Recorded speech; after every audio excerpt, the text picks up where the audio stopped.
rather busy time when faculty and students are concerned with final exams and final term papers and so on.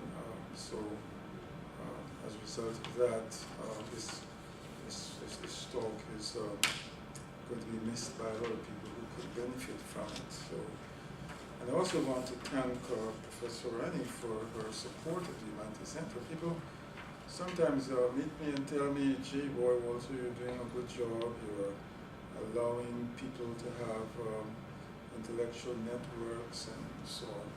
But they never actually participate. They never sign up for a Brumback talk. They never submit a proposal. They never come to any of our conferences and so on. So, but not Professor Ranney. This is going to be her. Let me see, 1, 2, 3. This is going to be her 4th Brumback talk. She gave one in 2005. She gave one in 2006. She gave one in 2011. And today she's talking to us on when the kitchen was hot and women were not. Nixon serves up the capitalist view of women. She's an associate professor in the Department of English, where she's a member of the Composition and Rhetoric Group. She came to Wayne State in 1998 after a prior career as a paralegal, a career that inspired her focus on legal discourse and resulted in her 2005 book entitled Aristotle's Ethics and Legal Rhetoric. Critical to the argument of that book was the Greek concept of techne, which through various translations, which though variously translated as art, craft, or skill, is clearly the root of the modern word technology. In fact, it was Aristotle who coined the term technology, combining the concept of art with that of logos or reasoning in his discussion of the nature of language and argument.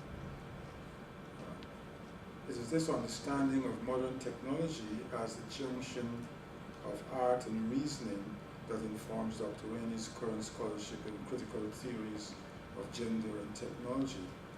After a number of years as the director of women's studies at Wayne, so I thought that all the women's studies people would be here. She's now at work on a series of case studies of mundane technical artifacts, including her study of a gigantic styrofoam statue of Jesus, as well as the robotic vacuum cleaner that captured Richard Nixon's imagination in 1959 and features in her presentation today. One of her previous talks was on Touchdown Jesus, struck by lightning, Aristotle's 4 causes of public discourse. Today she is going to be referring to that robotic vacuum cleaner. So even though we're small in number, I'd like you to give Professor Ranney, as she comes to the podium, a large applause.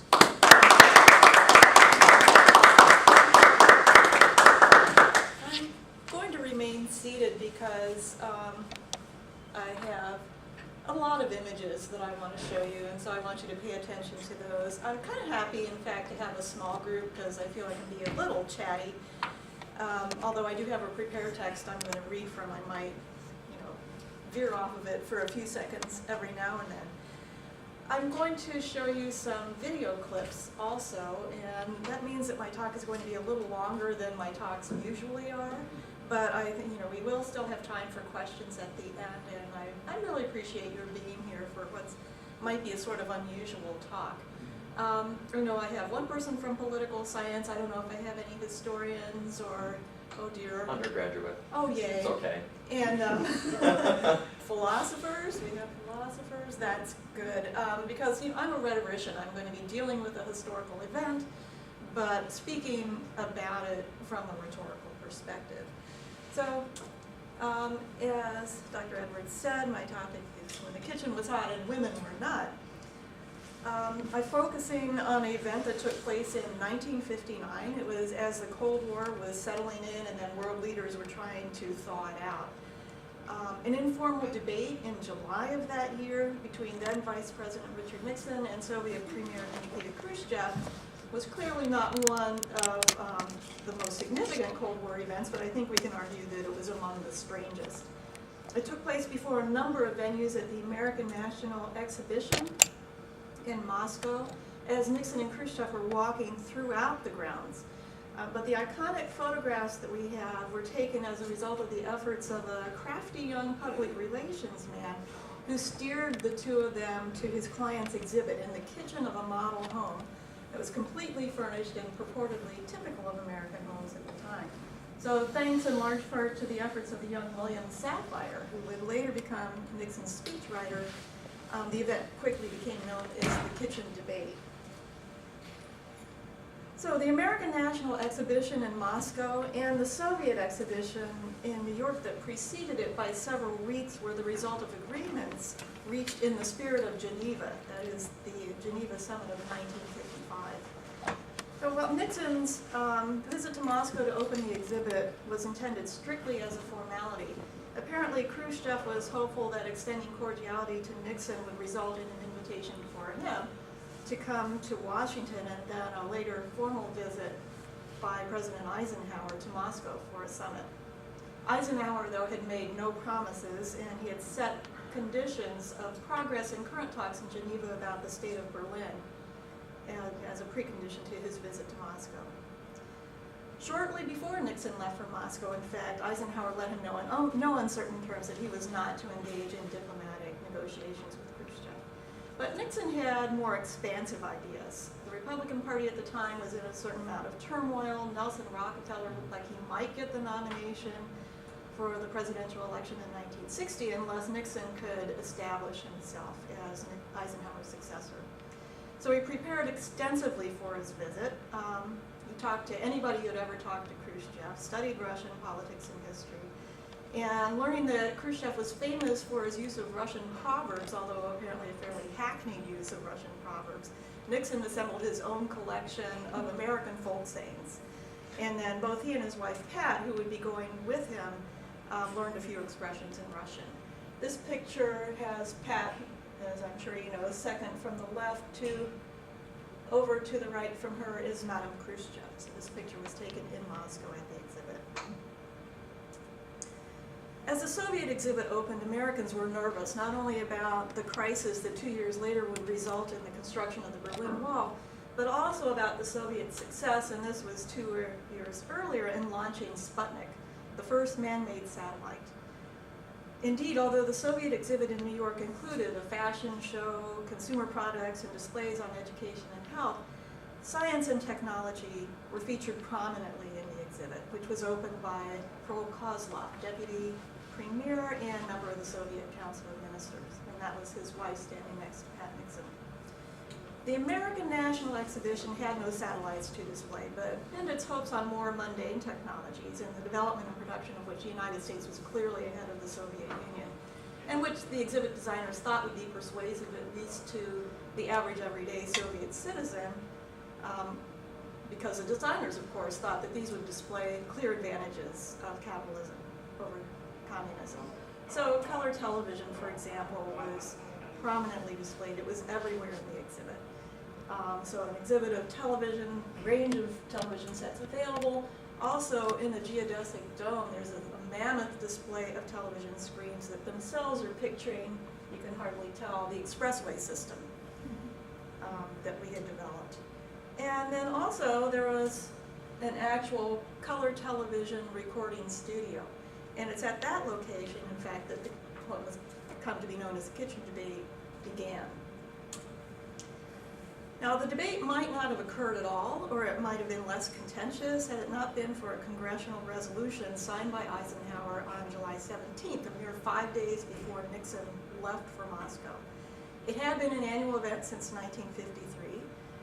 It began with this statement of praise for ourselves and the way we've been able to integrate, diverse peoples into our own society, and mentioned that we had great sympathy for peoples throughout the world, But it noted that a substantial portion of the world's population had been enslaved by communist imperialism.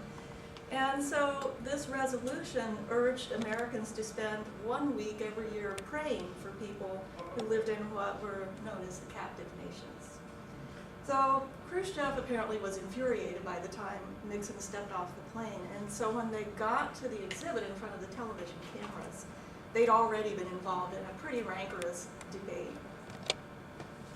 When they arrived at the television studio, they each made impromptu remarks, and this was not only before the cameras, but also before a group of Soviet and American construction workers who were putting the finishing touches on the display.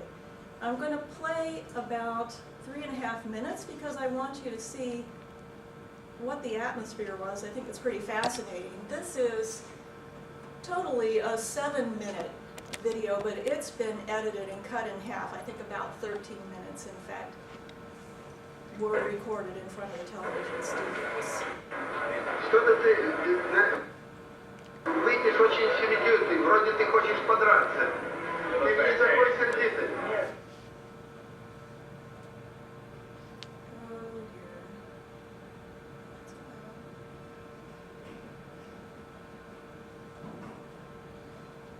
It was working earlier.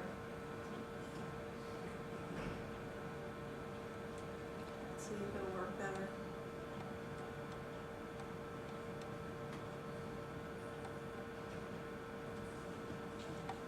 It always happens. I tested this.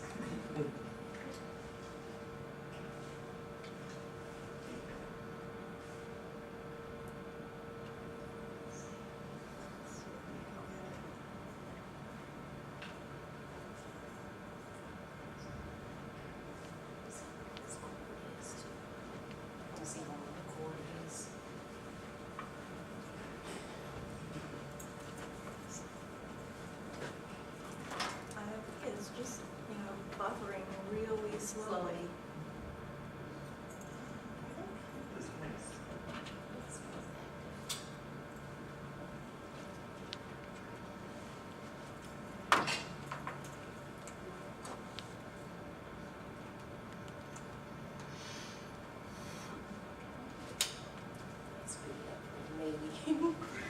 Now, do I have to maybe exit this and try to connect again? Because I'm not even sure my computer is going to know.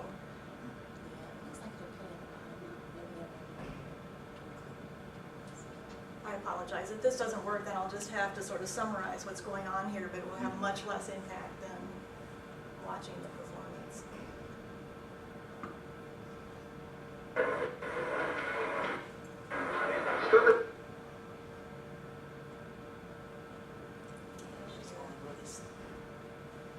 Still running off the Wi-Fi.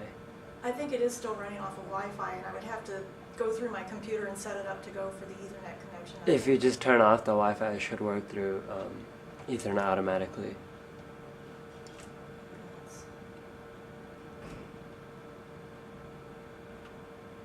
Выйдешь очень сердитый, вроде ты хочешь.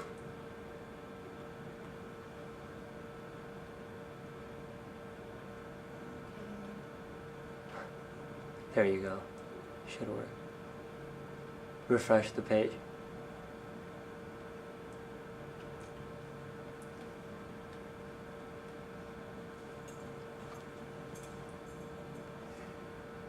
Oh dear.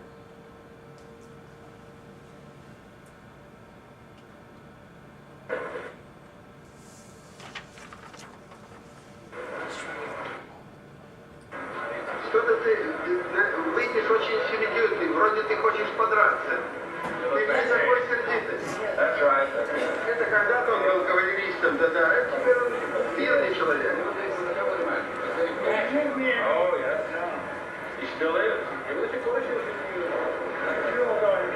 Какое у вас пока общее впечатление?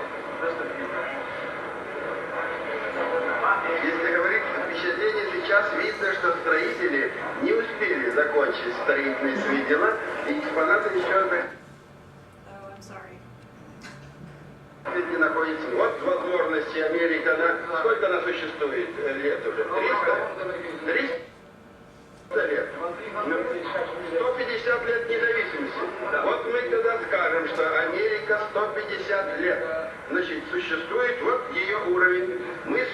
2 года еще не завершилось.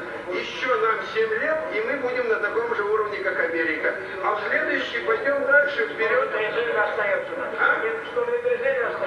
Но мы, когда вас обгоним на разъезде, мы вам приветствие такое любезное.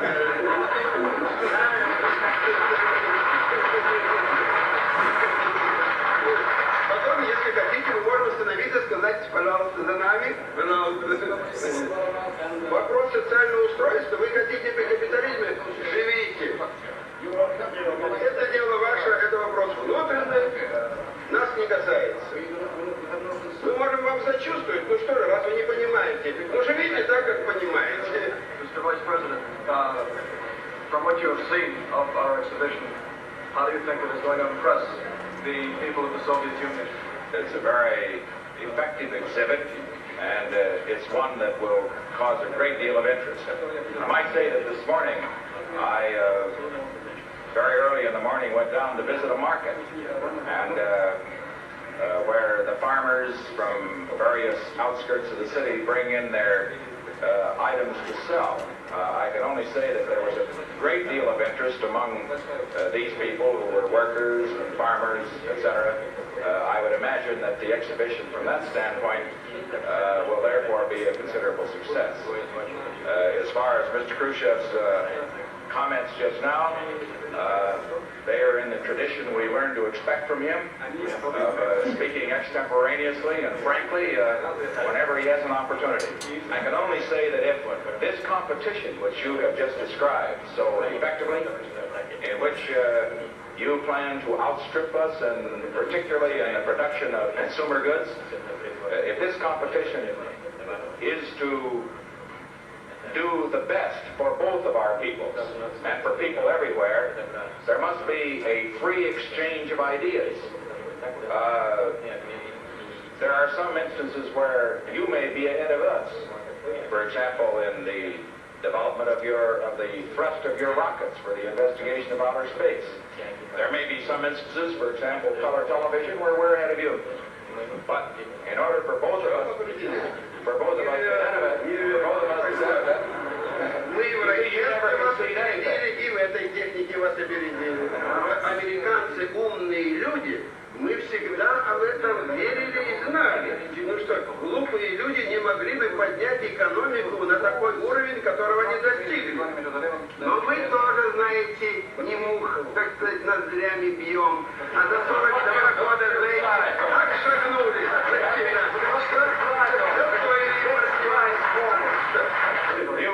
You must not be afraid of ideas. Okay, so get back to my presentation. There was Khrushchev using one of his bizarre Russian folk sayings. I've done some research, and people say that really is kind of odd. You know, it's not a common saying. And you know, maybe an hour or two later, Nixon came up with an American folk saying about flies as well. But you know, obviously he had to grind through his memory to come up with one. He was uncomfortably aware, as he writes in his memoirs, that Khrushchev was getting the better of him in front of the cameras. In fact, Khrushchev spoke for the first 6 full minutes, and then he kept interrupting Nixon throughout the remaining minutes of this exchange.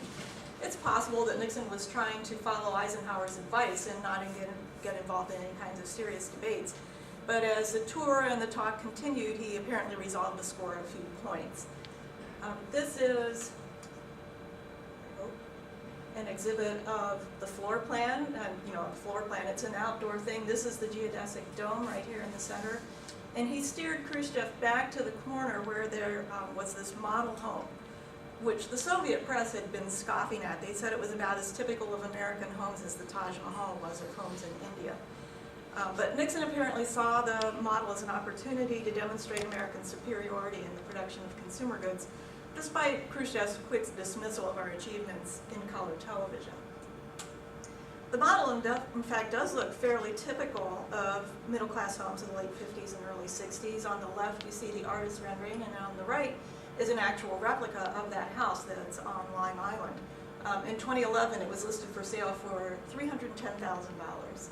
At the time it was built, the claim was that it could be built for about $14,000. It's a 2-bedroom, 1-bath home, fairly typical, but for the display, they had split it down the middle, which caused the press to call it Splitnik, so that people could walk through and look at the inside. So Sapphire's moved to steer the two men toward the kitchen, which his client had furnished, and then to get a reporter in the guise of a refrigerator technician into the display so he could take notes of what they were saying was a clear publicity stunt for Sapphire, but it worked fairly well for Nixon as well. While they were there, a professional home economist who's fluent in Russian and dressed as a typical housewife, this is who they had staffing these displays, provided information about the practical uses of the appliances. But Nixon then was busy explaining their larger purposes. So for one thing, he said they offered an alternative basis for international relations. Instead of peaceful coexistence maintained by the threat of nuclear war and the very masculine thrust of rockets where the Soviet superiority had been established, Nixon wanted to argue for peaceful competition in the production of consumer goods, characterized by what we might see as a more feminine agitation of washing machines. Khrushchev, who had come to power in part on his promise to ramp up Soviet production of basic amenities, had already stated before the TV camera that the system that produced the most consumer goods would win. Now, Nixon argued that the proliferation of consumer goods represented freedom of choice, or even of multiple choice, because he extolled the many brands and models of washing machines available to housewives to further what he expressed as the American goal, as New York Times transcript quotes it, making life easier for their women. Here, Khrushchev objected, explaining that in the Soviet Union they did not have the capitalist attitude toward women. Though it's true that capitalism and communism had differing attitudes toward women when it came to their roles in their respective economies, it's also true that the roles were inseparable from the relationship that each economy wanted to establish between women and domestic appliances. One official version of that idealized relationship appears on the Soviet side in this government poster from 1931, in which a towering woman is depicted as waging battle against the kitchen slavery represented by a laundry line and kitchen sink. But contrasts with familiar images from the 50s of American women who are engaged in a frankly romantic relationship with their dishes and appliances. The communist economy of the post-war Soviet Union needed domestic appliances to do their part in making it possible for women to move into the labor force. This is a move that sources say was pretty much accomplished by the time Nixon was there in Moscow. But the capitalist economy of the United States was busy moving women in the opposite direction, out of the workforce that they had been occupying during the war, in order to give jobs back to the men who were returning from the military. The persuasive task that was taken over by the government in the Soviet economy fell to the private sector in the United States, where their efforts did receive the full faith and backing of capitalist theory and tradition. Seen at least since Thorstein Veblen's theory of the leisure class as the consumer's par excellence, upon whose bodies male vicarious leisure was displayed, women were coaxed back into the home through the romance of labor-saving devices that, ironically, according to Ruth Schwartz-Cohen, created more work for mother by raising standards of cleanliness along with the standard of living. So, freed theoretically, at least from labor, as their motion disabling attire demonstrates, and you can see here, this is called literally, what this woman is wearing, is a hobble skirt. Thorstein Veblen, in fact, saw fashion as absolutely the best example of this theory of conspicuous consumption. So anyway, freed obviously from being able to engage in physical labor, women could then engage in the processes of consumption, display, leisure, and even waste of male economic resources, while the men worked to earn the money to pay for the goods through which the processes were enacted, their wives included. So this obviously middle-class function, which even Veblen admitted was something of an illusion, both made possible and necessitated the production not of sufficient daily amenities, which was Khrushchev's focus, but of the wretched excess that so repelled many Soviet observers in 1959 and has become so familiar and much more vast today. Well, if Khrushchev wouldn't concede anything, neither would Nixon. To Khrushchev's denial of the capitalist attitude toward women, Nixon replied that he thought, quote, "This attitude toward women is universal. What we want to do," he repeated, is make easier the life of our housewives. Perhaps nothing seemed more likely to Nixon to demonstrate both this purpose and its fulfillment than the RCA Whirlpool Miracle Kitchen of the Future, a packaged exhibit that had been traveling to international trade fairs for a number of years and was currently on stage in the Glass Pavilion. Intended as a laboratory for testing consumer interest in its futuristic offerings, it served its purpose. Some of its products and features have since become generally available, and some of them really only recently. Others apparently garnered insufficient consumer interest to warrant development. I'm going to play about 3 minutes now, and I assume it's going to work better, of a promotional film that RCA Whirlpool created. And we'll see what Nixon and Khrushchev were standing in front of and what Whirlpool was thinking about created for kitchens, in the future, including ours.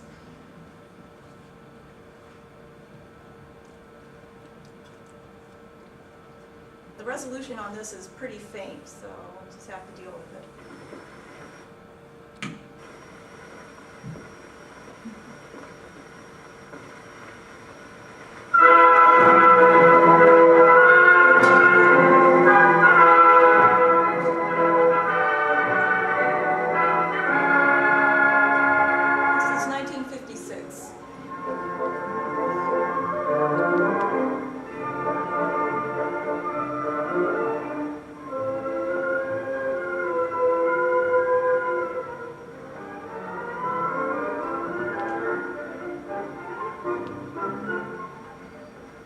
Welcome to the RCA Whirlpool Miracle Kitchen.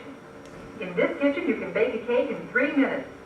And in this kitchen, the dishes are scraped, washed, and dried electronically. They even put themselves away. Even the floor is cleaned electronically. So welcome to this wonderful new world of push-button cooking, cleaning, and homemaking. Now this is what we call our planning center. And this is the push-button control panel.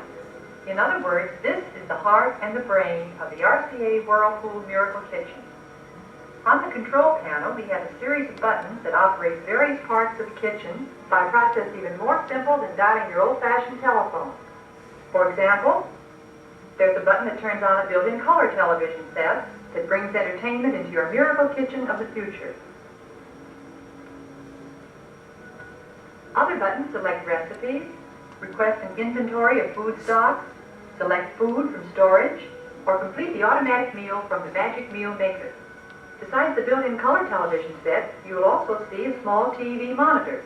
And by pressing another button on the panel, you will be able to see what's going on in the nursery or who's at the door. In other words, you can sit in your RCA Whirlpool Miracle Kitchen and keep tabs on the whole house. This same TV set, incidentally, receives regular television programs.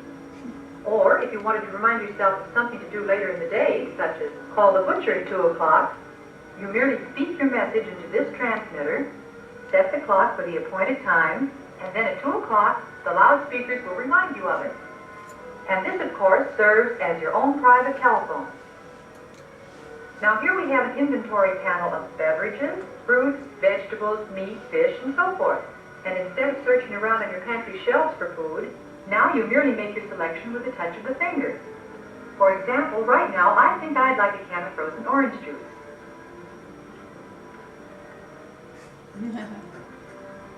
Now you will notice that a wave of the hand lowers a special bottle cooling refrigerator. This chills the bottles and then maintains them at the desired temperature. And you will also notice that the entire unit can be raised or lowered by merely waving your hand. Now, if you prefer ice in your beverages, the RCA Whirlpool Miracle. I'm going to skip a little bit. She describes they demonstrate the dishwasher that rolls out from under the counter, delivers the dishes right to the table, and then rolls back, and washes them and does all kinds of stuff. In other words, you never have to stand up in this kitchen. But I'm going to skip to a part that creates the exchange that I'm most interested in. Okay. She's just finished, she's pointing to, that's an air purifier around there. And destroyed. And now, believe it or not, the floor is automatically cleaned too. just by pressing a button. What you see coming out of the wall is a self-propelled floor cleaner. It's completely self-contained, and it can be directed to any part of the kitchen. This floor cleaner is operated by a self-charging battery. It controls itself by sensing an electrical path in the floor. As it passes over the floor, it vacuums up loose particles. And if the floor needs washing, the floor cleaner will wash it with a rotary brush scrubbing action. It will follow up washing with a thorough rinsing. And when the entire job is done, the floor cleaner returns to its location beneath the cabinet where it empties the waste and is automatically recharged to be ready for the next operation. So, I mean, recently now we have those vacuum cleaners. And some things, of course, we do not have. This, in fact, we're told that some of the stuff, maybe even all of it, in this kitchen didn't actually do what they said it would do. So there apparently was a technician hiding somewhere with a remote control to make the vacuum cleaner go around. I'm convinced there's a guy in the cabinet who was lowering the stuff, although they did have motion-activated technology by that time. But they just wanted to see what was worth developing. That Okay. was the, excuse me, that was the kitchen that was in the model home? That was the kitchen. It wasn't in the model home. There were 3 model kitchens at least in this display. So this was just a standalone kitchen that I think was in the glass pavilion. So they had gone to the model home and then they came back to the glass pavilion to look at the miracle kitchen.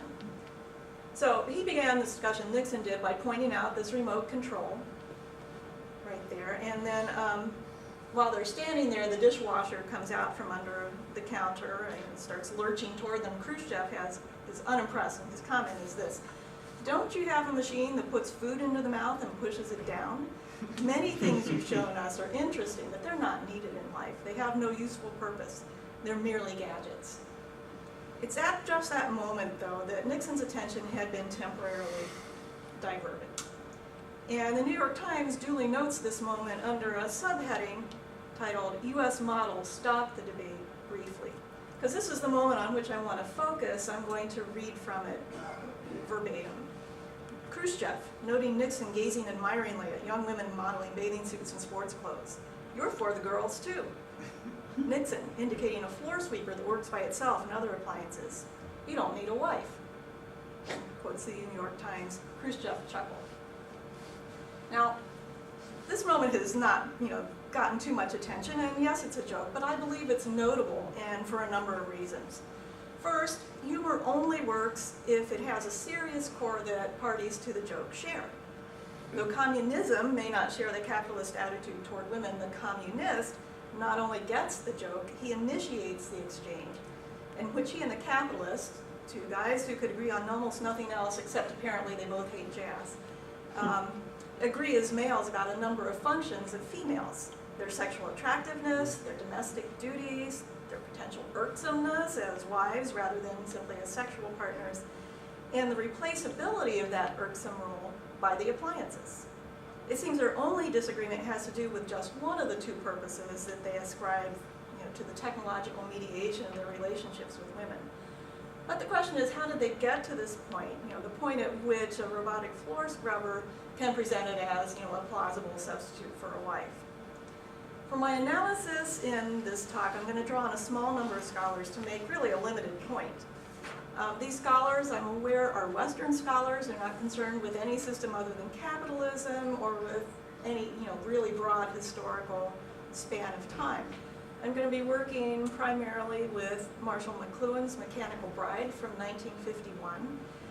But because his aesthetic and psychological approach focuses on the print production of those he calls the ad men, I want to take a short detour into a marketing text created in 1964 for the use of those ad men, and into Betty Friedan's book, The Feminine Mystique, 1967, who also discusses the work of marketing.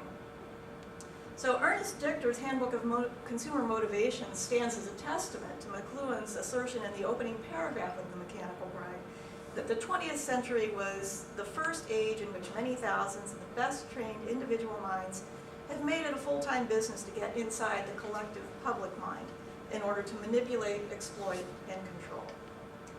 Dixer explains that his quasi-encyclopedic work, it's arranged with alphabetical entries and chapters dealing with, gradually increasing more complex aspects of human motivations. It's based on over 2,500 studies of consumers' relationships with products. Noting that our possessions are tangible expressions of our attitude toward life, Dixer concludes that, quote, we are the slaves of things. His job as a marketing consultant, of course, is to reinforce that servitude. The gadgetry that Khrushchev derided, Dixer believes, is a desirable feature in a modern home, and that gadgets, he says this, I think it's somewhat ironic given his position on the tyranny of things, gadgets represent tools of mastery over one's environment. His analysis in the electrical appliances entry is especially apt for my purposes here. Beginning by noting that such appliances as refrigerators and freezers have a definite masculine connotation, he continues, modern home appliances are really a substitute for the man who used to do the heavy work. The man has relinquished his jobs to the machine. Therefore, the appliance is representative of the man who pays for them. The woman is most directly interested in the machine, most appreciative of the help it gives her, but the man needs the gratification that he receives from an acknowledgement of his contribution. He has provided the woman with his help and thus has bought his freedom from household obligations. Now, based on this psychological analysis, Dixer proceeds to provide some actually rather scant advice about selling what he calls the personality of a given brand. But his analysis is useful and in line with later feminist analyses such as Friedan's, which castigates the work of the ad men to create the fantasy of domestic engineering that will keep women living what she calls the lives of images, as she says, of the American suburban housewives, kissing their husbands goodbye in front of the picture window, depositing their station wagons full of children at school, and smiling as they ran the new electric waxer over the spotless kitchen floor. Friedan would later maintain that no woman gets an orgasm from shining the kitchen floor, so the technological substitution would appear stops with the heavy domestic labor. And while Friedan laid the blame for the isolation of women in the home on the ad men, later feminist theories such as Kramer's and Technology and Women's Voices would lay the blame squarely at the feet of the appliances themselves. I want to note, though, at this point we've made a transition from romance to sex. It's a transition that McLuhan seems actually to regret, although the word romance is not in his analytical vocabulary. He uses methods of art criticism in an attempt to reverse the process he sees at work in advertising propaganda. The process he calls visual standardization that provides the spectator with ready-made images before he has a chance to conjure up an interpretation of his own. I'm going to use McLuhan's language throughout here to sort of underline the point that his is a decidedly male-centered analysis, one that constructs the scholar as, quote, a spectator of his own situation that results in amusement born of his rational detachment from that situation. The voice of reason, McLuhan claims, is audible only to the detached observer. And feminist theory has been arguing about that since at least 1967.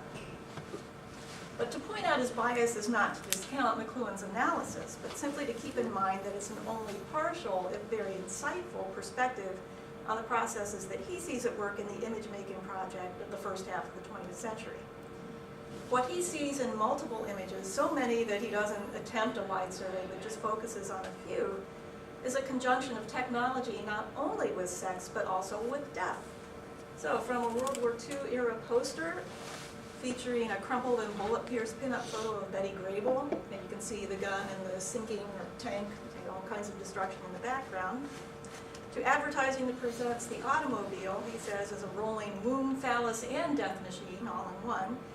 McLuhan finds, I'm going to quote, the curious fusion of sex, technology, and death persists amid the most unlikely circumstances. So how has that fusion come about? McLuhan suggests on the rather mundane plane that for satiated consumers of automobile imagery, both sex and speed are pretty boring until the element of danger and even death is introduced. But on the deeper psychological or even metaphysical level, he says what man has done with technologies is simply a continuation of what man previously did with animal skins. Gadgets and gimmicks, he writes, did not begin as physical objects, nor they only be understood as such. Nevertheless, he seems to share Dichter's view of gadgets as tools of mastery over one's environment, at least in a representational, though ultimately futile sense. Just as primitive hunting peoples, menaced by animal predators, he said, took on an unconscious identification with them through the imitation embodied in totems. And here he's drawing on Joseph Campbell. So modern man imitates those animal straitjackets using machines. Thus, our machines don't extend our bodies as more standard tool use theories of technology have maintained. Instead of putting on those animal skins, really, we take on the mechanical function and become ourselves an extension of the machine, and thus function, as McLuhan states, as servo mechanisms, as the sexual organs of our technologies. The body, rather than extended, is erased. That's the death. And McLuhan sees this process most clearly in women's bodies, not simply because they're objectified, not simply because sex sells, but he sees them as instrumentalized and rationalized as the primary and original commodity. In this situation, the rapid turnover, planned obsolescence, and change for its own sake that McLuhan derides in that Nixon lauds in his praise of the freedom of multiple choice, leads for McLuhan to the birth of the nihilist. What would be found, he asks, is one stripped away all these layers, each marked with a pattern of sex, technology, and death? Exactly nothing. One is left staring into a vacuum. Well, one might even be left staring into a vacuum cleaner, as was Nixon, for now we have a mechanical or instrumental view of sex, a view that McLuhan says reduces sex experience to a problem in mechanics and hygiene. The smartly turned out girl, he says, walks and behaves like a being who sees herself as a slick object rather than as a person. In the face of advertising that presents even a lineup of girls in the formation of a chorus line, the modern girl, he says, sees her legs as PowerPoints, as parts of the success kit rather than erotically or sensuously. And the men? In the absence of what McLuhan calls ideas with legs, instead they find themselves faced with legs with ideas. Surrounded by legs on pedestals, he says, men feel not won over, but slugged. When girls are reduced to parts, and replaceable parts at that, any interest that they have in and of themselves, McLuhan says, is incidental. McLuhan concludes that, quote, there will be no intellectual flowering or emotional maturity in such an environment. McLuhan insists that the sexual function has become, in the electric age, a metaphysical hunger. He may mean simply that with the dissection and metaphoric death of the body, the sexual drive can't be satisfied by mere physical means. We've cloaked ourselves in our machine skins, he says, because the machines themselves frighten and overpower us.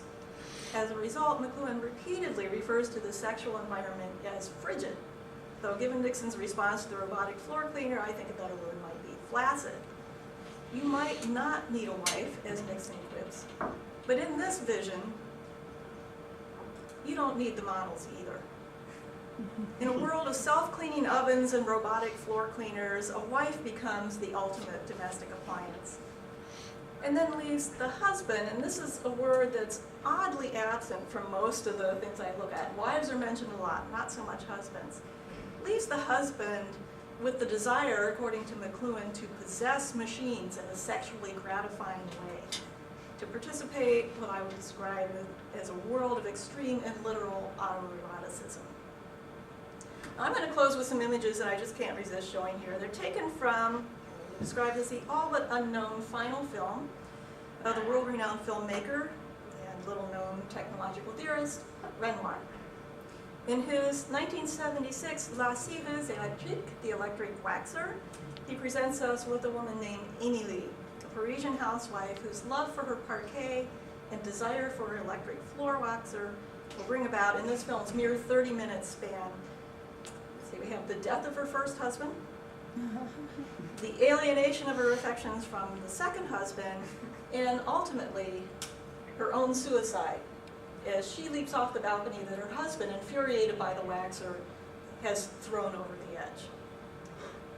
There's a literal Greek chorus of neighbors who circle the two bodies and sing of the husband's sacrilege and of the housewife's sacrifice.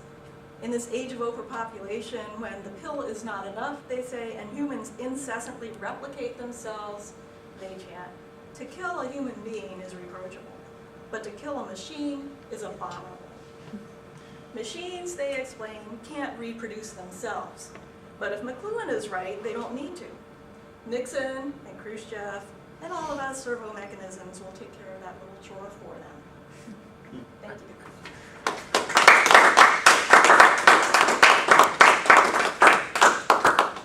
I assume we have time for questions despite those delays. And I'd be happy to hear anybody's thoughts about where to go with this idea from here, because it's even though I've been thinking about it for a while, it's still pretty much in its initial phases. Yeah. What, do you know what year they started Barbie dolls? Oh gosh, it was in the 50s, I think. Early 50s. Early 50s? I think so, yeah. Okay. I know I didn't have one, my friends did. Because I kind of got from your talk that those kind of things went together, the whole, you know, automated home and the image of the woman changing, you know, the... Well, yeah, a Barbie doll would pretty much run that kitchen when you think about it. That's right. You know, because all she has to do is sit there and, you know, occasionally push Well, a button. you know, in the Barbie, the toy sets, you know, that's what, you know, Barbie had all that stuff. That's true, she has her dream kitchen. Her dream home. Yeah, I forgot because I did not have a Barbie doll. Neither did I. Yes, okay, good. Yes. I would just, it just sort of occurred to me that there's been a lot of discussion of Richard Nixon's relationship with Pat Nixon and the nature of their marriage and the nature of her sort of public persona. And in many of those images, there's an interesting book by Ann Beattie that sort of, I guess, selected examinations of part of Pat Nixon's memoir. But there's a common critique of Pat Nixon as a Stepford wife, and the description of her as Plastic Pat, which sort of fits in with that you don't need a wife now kind of. Yeah, it does. And what's interesting is, at least in the press at the time, Pat Nixon was looking pretty hot compared to the Russian wife. Yes, that's right. Yeah, And right. so, you know, right? the Americans, you know, are just gaga over the fact that Pat was so young, so slim, so fashionably dressed, you know, so she really, you know, she had an image that I certainly wasn't aware of at the time, and that now, you know, I don't think that we remember at all. But, you know, she's just out of date, you know, and I think at the time, yeah, she was, but I can see the sort of Stepford wife image that you're talking about. You said it's Ann Beattie? Yeah, Ann Beattie, you know, the short story writer. It's a kind of an odd book. There's sort of selected examinations and reconstructions and imagination of Pat Nixon. Some of it sort of. It sounds really interesting, Yeah, because yeah. you know, Nixon does mention his wife in his memoirs, but I haven't read thoroughly all the way through to see exactly what he says. He dedicates 6 crises to her and says to Pat, who also ran. You know, so it indicates, and there's some indication elsewhere that he had, you know, a really deep and abiding love and affection for her. But we have heard an awful lot recently, including about being the bozo, and the potential for some sort of homoerotic relationship between. Yes, that has been argued, but you know, I decided that wasn't worth dealing with. And she was, when she met Richard, was a sort of bit actress in Hollywood. Oh, I'd forgotten She had a that. couple speaking parts, but they were on the cutting room floor. So in his memoir, she's a very attractive sexual figure when they first met. But there is this sort of notion of a kind of cold, mechanized marriage, you know, that kind of well, it's a fascinating topic. Yeah, I'd definitely like to read more about that.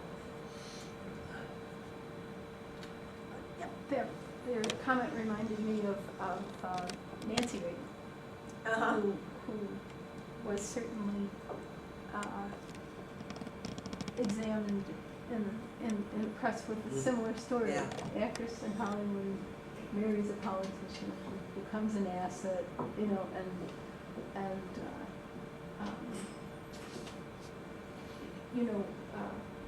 Nixon went through such a rehabilitation with his memoirs and his political writing after the fact in the way that Reagan did not. But Nancy was certainly an object of fascination and imagination, in her widowhood as well. I don't think there was a lot of coverage of Pat, after Nixon. Oh, yeah. After Nixon resigned, and I don't even know if she predeceased him or not. I was She just did, trying yeah, to remember. She had a stroke, and Yeah. I think Nixon outlived her by maybe 5 or 6 years, something like that. Nixon got a lot of criticism because of that, that farewell speech just before he went on the helicopter. He mentions his mother and father, very important thing, but he never mentions Pat. And he defended it later by saying he didn't want her to cry or something. I have often wanted to do a sort of study of all the women who do stand next to their men in moments of disgrace. And it's interesting that he doesn't mention her because, certainly they have to be propped up there. And, I just think a photo collage of all those miserable faces would be something important to look at. And I was struck, and this is off topic, but I was struck, when, of course, Connie Kilpatrick had a similar moment, holding his wife's hand. But Christine Beattie, her man did not stand by her. Mm-hmm. And I thought that was a really interesting case that would be worth exploring. Also, I think that it's the governor, is it South Carolina, who took off to Brazil. His wife did not stand next to him either. So I'm wondering if we've got a new trend. That's true. Oh, well, Hillary did. Yeah. In a kind of angry way. Yeah, right. I'm sure she punched him afterwards. Isn't that a TV show now? The Good Wife? Oh, The Good Wife. Yeah, there is. I've never seen it, but Yeah, it's a good show. I think that was It has those elements the in it, yeah. inception. Yeah. Did she stand by her or not? I don't even know. I haven't watched it enough to figure out what's going on here. Do you have a question? Based on your last comment, interesting to see how women stand by their men during times of disgrace.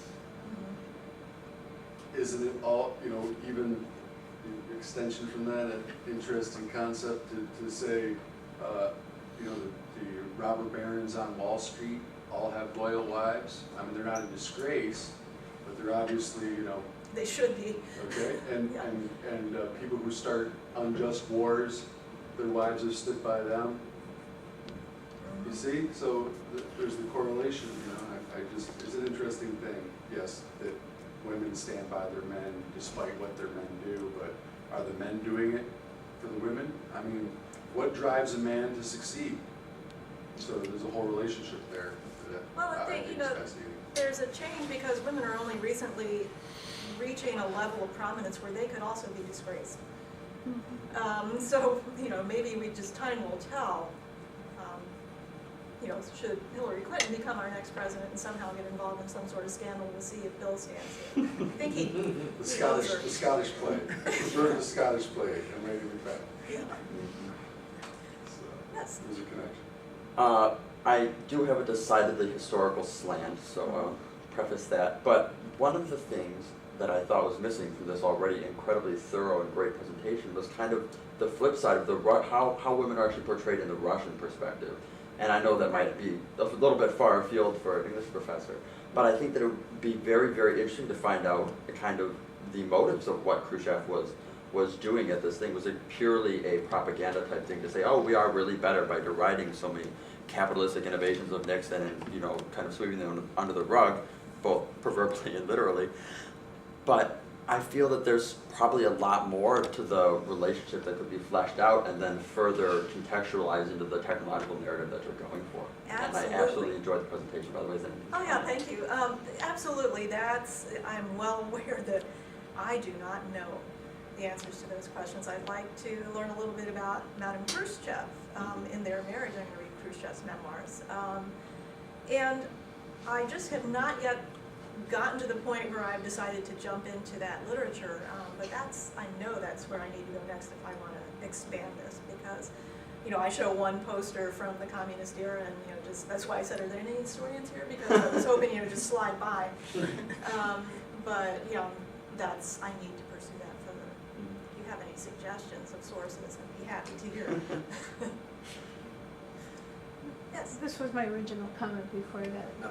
sidetracked into presidential marriages. But one of the things you said was that Nixon got a lot of campaign energy by being tough on communism in the kitchen debate. But when did that happen?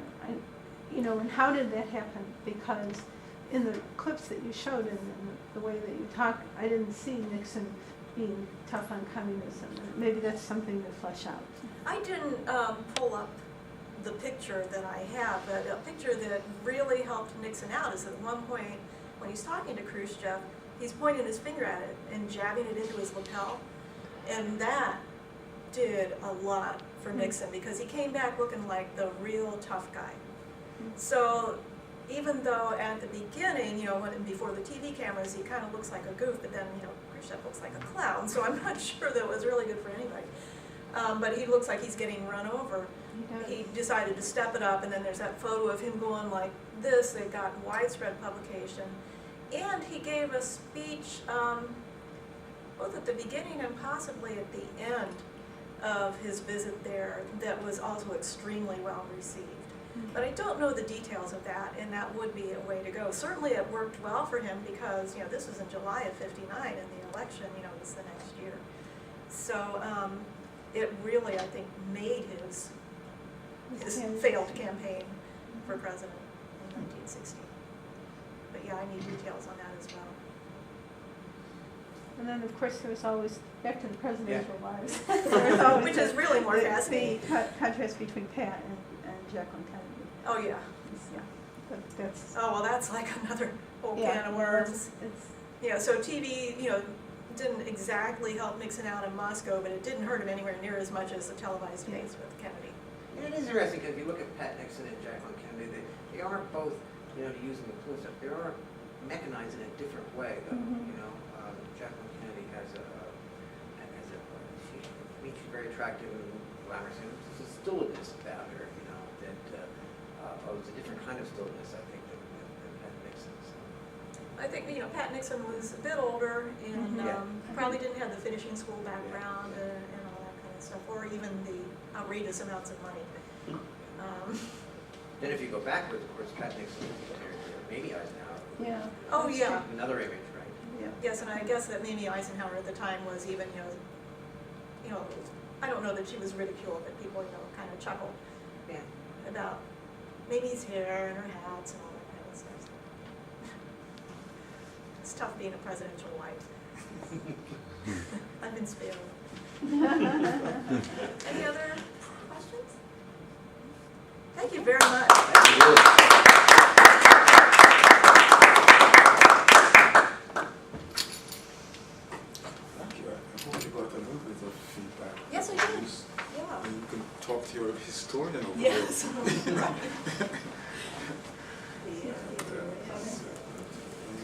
This looks lovely. I'd love to have it. Small token of our appreciation. This is really very handy for coffee drinkers. Thank you so much. So I don't know, I have this, I reread this while I was waiting for people. Yeah, I mean, you still, What I would not be able to say is right here, the connection between money and value on one hand and political struggles on the other. yeah, but you can say, this is just a sort of blurb, but if you can think in terms of redefining sexual politics. Is this a one-page proposal? No, I think it says I know you have forms. more than one page. I think there's an, Oh, it might be a 5-page now. yeah, you can go online. So, you can still, spend tonight doing it. You're right, I have nothing else planned for tonight because I finished this. I'll just revise it. Yeah, because Let's see if maybe I can do that. I thought, Oh, they're kicking us out. oh? Just need a picture of him. Oh, yeah, okay. I thought you did something, but I wasn't sure what it was, so. Here? Yeah, oh no, we're not kicking you out. Start taking things No, we're out. not kicking you out. Sorry, yeah, because We'll find another party to crash. More free coffee to drink. Thank you very much. The presentation was amazing. I really enjoyed it. Especially the It's very important.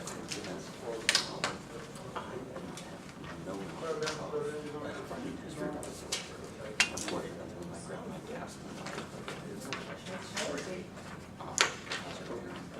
Oh, I know him, because, yeah, he was on the website.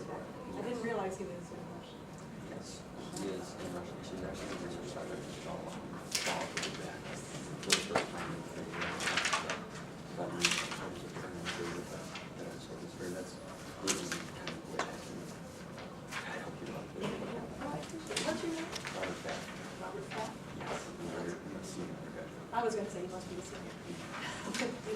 Thank you very much. It's my pleasure. I was surprised how much this kind of combined history and that into the more historical background. You say it was rhetorical and more than anything else, but it really very much fit in what the Michael Helton more about historically and how it impacted everything on a political sphere, at least in my understanding. And your actual slideshow was very thorough. Oh, thank you. Yeah. I tend to go overboard on those because they're more fun than my paper. There are some things. It's amazing what's available on YouTube. Thank you very much. You have a great day. Thank you. I was just wondering if you were walking down through the department or if I will be walking that way. Hang on. All right, I'll go over there. Okay. Well, thank you for coming. I've seen some of you. I know you too. You are so busy. I don't know. But, you know, I always love your communities.